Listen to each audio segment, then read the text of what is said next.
5 tahun Nabi kita mendamaikan perang Ka'bah. Para suku-suku di Arab rebutan meletakkan batu Hajar Aswad yang terlempar gara-gara banjir. Tapi Nabi yang menjadi pemenang karena mampu mendamaikan. Ini filosofi hidup berbangsa dan bernegara. Negara ini milik kita bersama. Orang yang paling siap berkompromi, dialah yang layak untuk menjadi pemimpin. Makanya pesan nih buat calon-calon pemimpin bangsa, jangan ekstrim, jangan merasa paling benar sendiri. Orang yang paling siap berkompromi, itulah yang siap untuk menjadi pemimpin di depan. Karena negara ini bukan punya kita sendiri. Gitu bagi, ya Pak ya. Contoh Pak Presiden kita Pak Jokowi, lawan saja jadi kawan. Jangan pakai politik feodal, kawan dikekep, musuh dicecep. Jangan kayak gitu.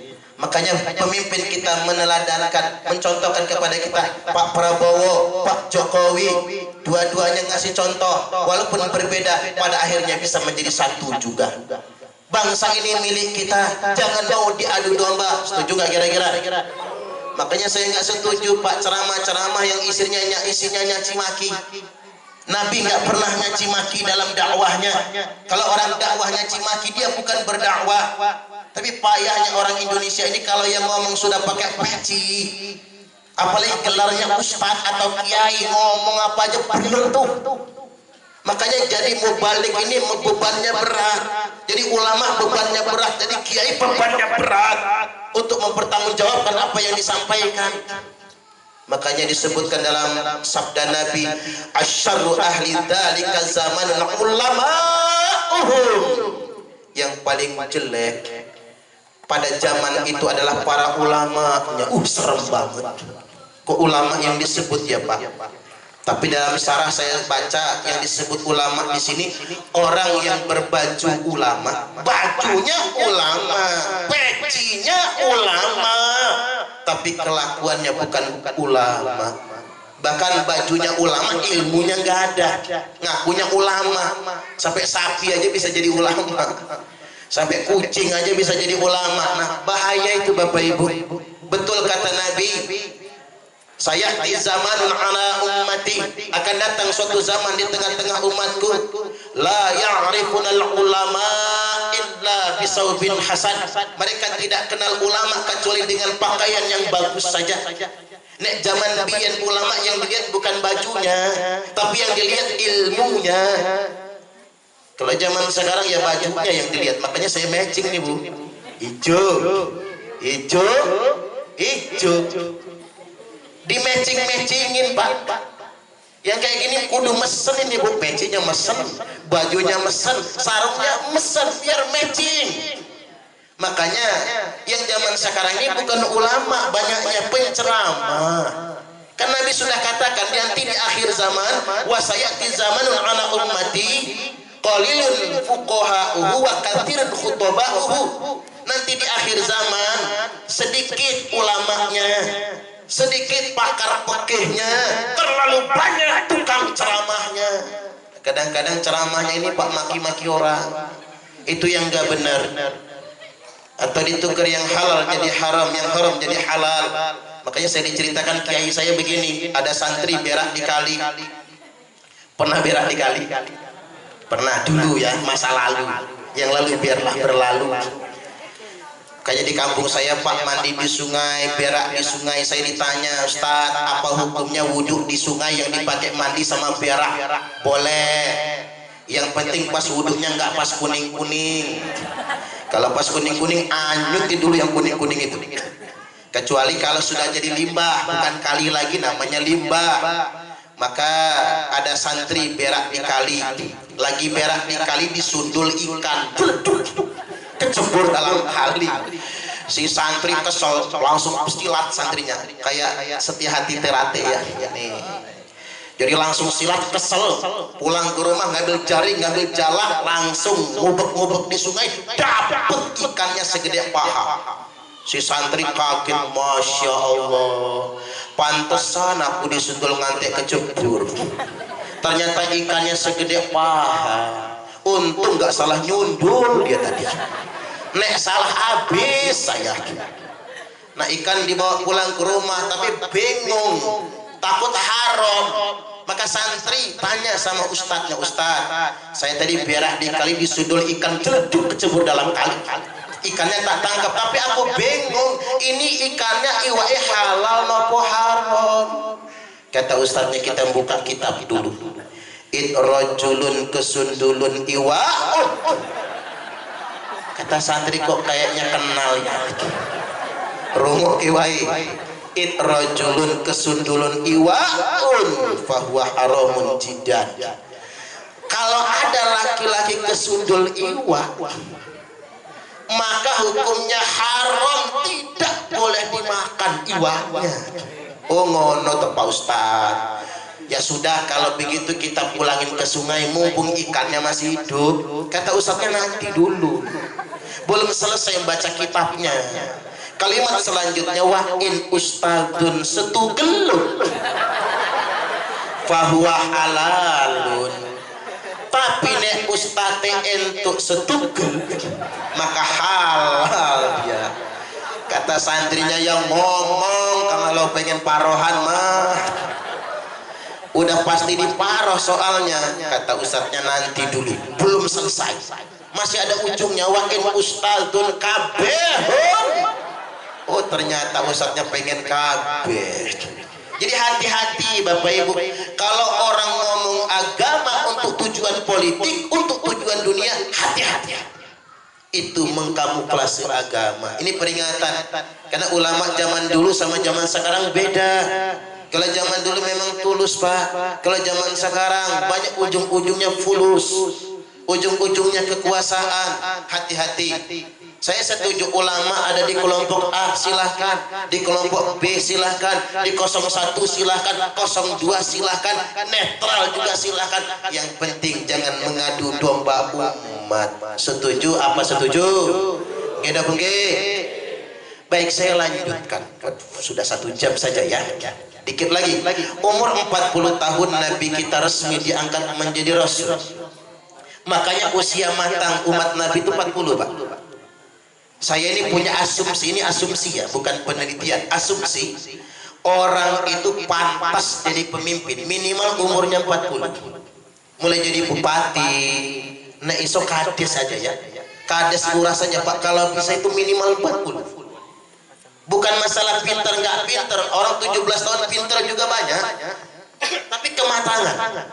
Nabi itu bisa saja diangkat dari Rasul sejak anak kecil, tapi tidak. Diangkat menjadi Rasul sejak umur 25 tahun juga tidak, umur 40 tahun. Bupati, gubernur, presiden, menteri, sing api minimal umurnya 40 tahun. Karena usia kematangan takdir untuk umat Nabi. Usia 53 tahun beliau hijrah dari Mekah ke Madinah. Dan beliau mampir ke Kuba lalu membangun masjid. Tapi jangan lalai Bapak Ibu, masjid di zaman Nabi itu, Masjid Kuba itu cuman batu yang dijejer segi 4, lalu ditunjuk ini masjid. Dindingnya belakangan. Jadi jangan dibayangkan kemewahannya, bukan marmernya, bukan dindingnya, bukan catnya, bukan kubahnya, tapi masjidnya. Mengapa saya pesankan begini? Zaman sekarang orang lalai. Masjid sudah bagus, bongkar pasang, bikin lagi, kan mahal. La taqumus sa'atu hatta yatabahad nasu fil masajid. Tidak terjadi hari kiamat kata Nabi sehingganya umatku berlomba-lomba mempermewah masjid. Masjid Nurul Huda sudah bagus. Kalau selama masih kepake, pakai saja yang ada. Kalau ada dana lebih, gunakan untuk anak-anak ngaji. Setuju gak kira-kira? Gunakan untuk syiar Islam, pembangunan mental spiritual. Makanya benar kalau kata Syekh Abdul Qadir Al-Jailani, ulama besar, beliau menyampaikan, sesuap nasi yang engkau masukkan ke dalam perut orang yang lapar itu lebih baik daripada membangun 1000 masjid. Apalagi musim corona ini Pak. Orang kalau kita bangun masjid di Pajar Esu ini, kubahnya emas umpama habis dana 20 miliar misalnya, paling orang ngomong apa? Wow, masjidnya ibu-ibu rebutan selfie. Wah, upload di Facebook kan. Orang jadikan tempat wisata, paling banter ya begitu. Tapi kalau kita ngasih orang yang lapar, pagi nggak sarapan, siang keroncongan, sore kelaparan, mau ngutang ke tetangga utang yang kemarin belum dibayar, mau ngutang ke warung malah kena marah yang punya warung. Tiba-tiba kita datang nggak banyak Bapak Ibu, bawa duit 50.000 saja, nangis menitikkan air mata dia, ngucap matur suwun gak selesai. Masuk kamar dia sujud nangis sejadi-jadinya. Terima kasih ya Allah, Engkau sudah kirim orang dermawan untuk kami. Subhanallah, tak henti-hentinya dia memuji Allah gara-gara kita bersedekah. Berbahagialah orang yang dermawan, karena Allah mengijabah doa orang-orang yang lemah melalui uluran tangannya. Orang bijak berkata, orang kaya bolak-balik umroh karena alasan rindu rumah Allah. Padahal Allah lebih rindu dengan orang kaya yang berbagi dengan fakir miskin. Cocok apa cocok? Baik, saya lanjutkan di segmen terakhir. Usia 63 tahun Nabi kita wafat, meninggal dunia. Falamma jaa yaumul isnin min syahri rabi'il awal, tibalah hari Senin bulan Rabiul Awal. Ternyata Pak, kita ini bukan cuma maulid, ngehol sekalian, karena Nabi itu wafatnya juga Senin di 12 Rabiul Awal. Ketika kita maulid, di situ juga kita ngehol. Jadi Bapak Ibu rahimakumullah, singkat cerita, Israel datang. Assalamualaikum ayyuhan nabi. Alaikassalam ya Israel. Ada apa kata Nabi? Kamu datang ke sini sekedar ingin bertamu atau ingin mencabut nyawa saya? Kata Israel, Muhammad, saya datang ke sini ingin bertamu sekaligus ingin mencabut nyawamu. Ne oleh Muhammad, ne ora oleh aku arep balik meneh. Ini Israelnya orang Jawa nih. Kalau boleh, kalau nggak boleh saya akan pulang lagi. Kata Nabi, aina Jibril. Mana Jibril? Datang Jibril, ngobrol-ngobrol, singkat cerita. Kata Nabi, Israel, cabut nyawa saya. Maka dicabut nyawa Nabi pelan-pelan. Yang pertama kali mati telapak kaki. Telapak kaki Nabi yang pertama kali mati. Makanya ini ilmu buat Bapak Ibu hebat. Kalau orang yang sudah mau mati, telapak kakinya pasti melengkung begini, melengkung. Kalau sudah melengkung begini, itu minimal umurnya itu 3 hari lagi mati. Coba periksa telapak kaki masing-masing. Kalau sudah melengkung, siap-siap. Bahkan begini Pak, orang yang sudah mau mati tulang belakangnya lepek, rata dengan lantai. Kalau terlentang, duduk pun mesti cari senderan. Nah, lihat yang nyender-nyender. Kalau yang nyender nggak bisa tegak lagi, masih siap-siap. Ditarik nyawa Nabi sampai di lututnya, sampai di pinggangnya, tekan udelnya. Beliau berucap, ma'asyadda muraratul maut, bagaimana dahsyatnya rasa kematian itu.